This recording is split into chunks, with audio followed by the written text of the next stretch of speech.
Hi there. In this video I'm going to show you another PhET simulation that you can try yourself, and it's called Balloons and Static Electricity. Now I don't know if you've tried this yourself and taken a balloon at a party, say, rubbed it against your jumper, and then you can stick that balloon up against the wall. So here's how it works. This balloon here is electrically neutral, and that means it has as many negative charges as positive charges. Now the same can be said about the jumper. It has as many negative as positive charges, and the same can be said about the wall. But if I rub that balloon against the jumper, you can see what's happening is negative electrons are being transferred from the jumper to the balloon. That means that now the balloon is negatively charged and the jumper's positively charged. So how we make an object negatively charged, that's if it's gaining electrons.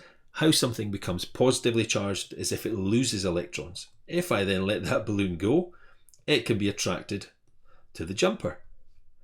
Now, it's a slightly different story with the wall. So at the moment that wall is completely neutral, and yet the balloon's attracted to it. And how that happens is, now if you look at the wall, it still contains as many positive as negative charges, so it's still electrically neutral, but when I put the balloon next to it, it's the negative charges that move away from the balloon.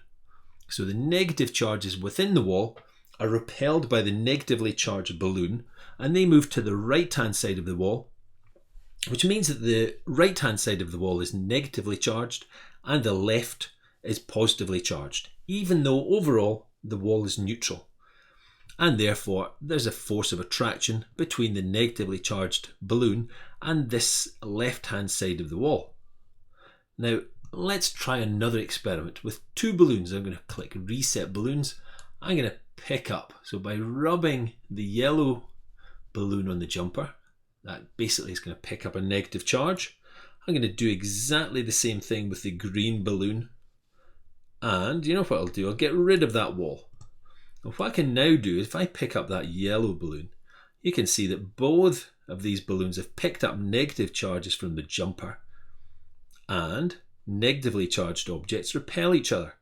So the negatively charged yellow balloon and green balloon repel each other, whereas both of them are attracted to that positively charged jumper, like so.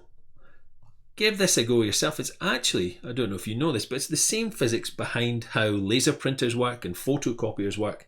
Basically, there's something, the ink, which is known as toner, which becomes negatively charged, and that's attracted towards a positively charged drum. So why don't you try this yourself? And it has, as I said, some real world applications, as well as when you're using this simulation being an awful lot of fun. For now though, that's us. We'll see you in the next video.